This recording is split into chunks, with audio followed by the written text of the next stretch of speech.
Hi, ಎಲ್ಲರಿಗೂ ನಮಸ್ಕಾರ. Aryas cooking ಅರೇನಾಗೆ ಸ್ವಾಗತ. ನಾನಿವತ್ತು ಮಾಡ್ತಾ ಇರೋಂಥ ರೆಸಿಪಿ ಬಂದು ಹೀರೆಕಾಯಿ ಮಸ್ಕಾಯಿನ ಮಾಡ್ತಾ ಇದ್ದೀನಿ. ನಾವು ಚಿಕ್ಕವರಿದ್ದಾಗ ನಮ್ಮಜ್ಜಿ ಮಾಡ್ತಾ ಇದ್ದಂಥ ರೆಸಿಪಿ ಇದು. ಒಟ್ಟಾರೆ ಹೇಳಬೇಕು ಅಂದರೆ ಸಾಂಪ್ರದಾಯಿಕವಾದಂಥ ರೆಸಿಪಿ ಇದು. ಹೀರೆಕಾಯಲ್ಲಿ ಅತಿ ಹೆಚ್ಚು ನಾರಿನಾಂಶ ಇರೋದ್ರಿಂದ ಆರೋಗ್ಯಕ್ಕೆ ತುಂಬಾ ಒಳ್ಳೆಯದು. ವಾರಕ್ಕೆ ಒಂದ್ಸಲಿಯಾದರೂ ಹೀರೆಕಾಯಿನ ಅಡುಗೆಗಳಿಗೆ ಉಪಯೋಗಿಸ್ತಾ ಬನ್ನಿ. ದೇಹಕ್ಕೂ ಕೂಡ ನಾರಿನಾಂಶ ಚೆನ್ನಾಗಿ ಸಿಗುತ್ತೆ. ಇವಾಗ ಬನ್ನಿ ಹೇಗೆ ಮಾಡೋದು ಅಂತ ನೋಡೋಣ. ಮೊದಲಿಗೆ ಒಂದು ಕುಕ್ಕರ್ನ ತೊಗೊಂಡು 1 ಕಪ್ಪಷ್ಟು ತೊಗರಿಬೇಳೆನ ಹಾಕ್ತಾಯಿದ್ದೀನಿ. ತೊಗರಿಬೇಳೆನ ಚೆನ್ನಾಗಿ 3ರಿಂದ 4 ಸಲ ತೊಳೆದು ಇಟ್ಕೋಬೇಕು. ನೋಡಿ, ತೊಗರಿಬೇಳೆನ ಚೆನ್ನಾಗಿ ತೊಳೆದು ಇಟ್ಕೊಂಡಿದ್ದೀನಿ. ನಂತರ ನಾನಿಲ್ಲಿ 1 ಹೀರೆಕಾಯಿನ ಚೆನ್ನಾಗಿ ತೊಳೆದು ಕಟ್ ಮಾಡಿ ಇಟ್ಕೊಂಡಿದ್ದೀನಿ. ಹಾಗೆ 1 ಈರುಳ್ಳಿನೂ ಕೂಡ ಕಟ್ ಮಾಡಿ ಸೇರಿಸಿದ್ದೀನಿ. ಜೊತೆಗೆ 2 ಟೊಮೊಟೊ, 1 ಗೆಡ್ಡೆಯಷ್ಟು ಬೆಳ್ಳುಳ್ಳಿ, ಹಾಗೆ 4ರಿಂದ 5 ಹಸಿರು ಮೆಣಸಿನ್ಕಾಯಿ, 1 ಟೇಬಲ್ ಸ್ಪೂನ್ ಜೀರಿಗೆ, ಹಾಗೆ 1 ಟೇಬಲ್ ಸ್ಪೂನು ಹಸಿ ತೆಂಗಿನಕಾಯಿ, ಹಾಗೆ ಸ್ವಲ್ಪ ಕೊತ್ತಂಬರಿ ಸೊಪ್ಪು, ಅರ್ಧ ಟೇಬಲ್ ಸ್ಪೂನ್ ಅರಿಶಿನ, ಹಾಗೆ 1 ಟೇಬಲ್ ಸ್ಪೂನ್ ಕಲ್ಲುಪ್ಪನ್ನು ಸೇರಿಸಿ 1.5 ಲೋಟ ಅಷ್ಟು ನೀರನ್ನ ಸೇರಿಸ್ತಾ ಇದ್ದೀನಿ. ನೋಡಿ, ಇಷ್ಟು ಪದಾರ್ಥಗಳನ್ನ ಹಾಕಿದ ಮೇಲೆ ಸ್ಟವ್ ಆನ್ ಮಾಡಿ ಕುಕ್ಕರ್ನ ಇಟ್ಟು 2ರಿಂದ 3 ವಿಷಲ್ ಕೂಗಿಸ್ಕೋಬೇಕು. ಈ ಹೀರೆಕಾಯಿ ಮಸ್ಕಾಯಿ ಅನ್ನ ಮುದ್ದೆ ಜೊತೆ ಎಲ್ಲ ತುಂಬ ಚೆನ್ನಾಗಿರುತ್ತೆ. ಈ ಥರ ಒಂದ್ಸಲ ಟ್ರೈ ಮಾಡಿ ನೋಡಿ ಹೇಗಿತ್ತು ಅಂತ ಕಮೆಂಟ್ ಮಾಡಿ.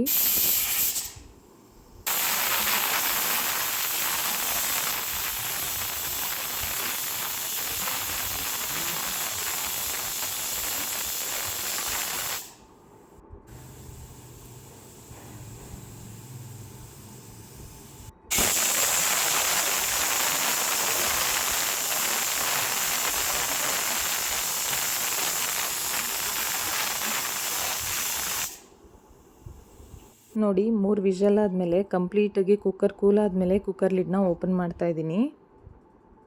ನೋಡಿ, ಹೀರೆಕಾಯಿ ಬೇಳೆ ಎಲ್ಲ ಚೆನ್ನಾಗಿ ಬೆಂದಿದೆ.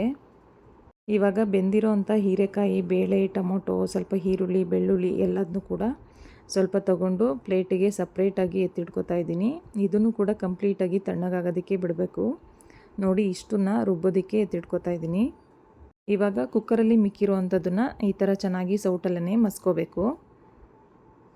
ಇಷ್ಟು ಮಸ್ಕೊಂಡಿದ್ದಾದಮೇಲೆ ಕುಕ್ಕರ್ನ ಸೈಡಿಗೆ ಎತ್ತಿಟ್ಟು ಒಂದು ಮಿಕ್ಸಿ ಜಾರ್ನ ತಗೊಂಡು ಆರಿರೋ ಅಂಥ ತರಕಾರಿಗಳನ್ನ ಹಾಕ್ತಾಯಿದ್ದೀನಿ.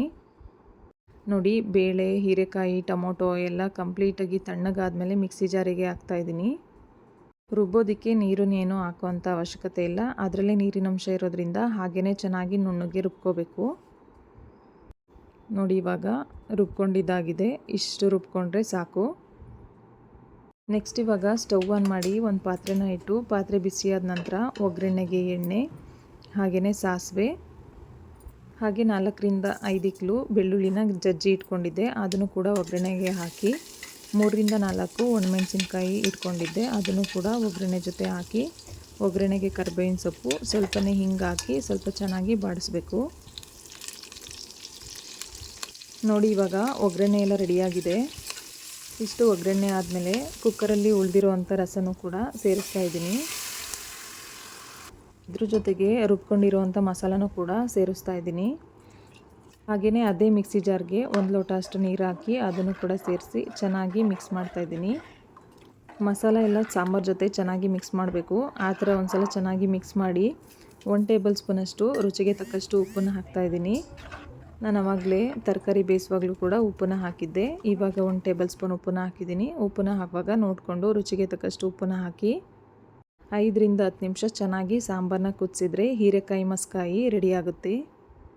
ಈ ಸಾಂಬಾರು ಅನ್ನ, ಮುದ್ದೆ ಮತ್ತು ಇಡ್ಲಿ ಎಲ್ಲದಕ್ಕೂ ತುಂಬ ಚೆನ್ನಾಗಿರುತ್ತೆ. ಒಂದು ಸಲ ಟ್ರೈ ಮಾಡಿ ನೋಡಿ. ಮಕ್ಕಳಿಂದ ಹಿಡಿದು ದೊಡ್ಡವ್ರವ್ರಿಗೂ ಎಲ್ಲರೂ ಇಷ್ಟಪಟ್ಟು ತಿಂತಾರೆ.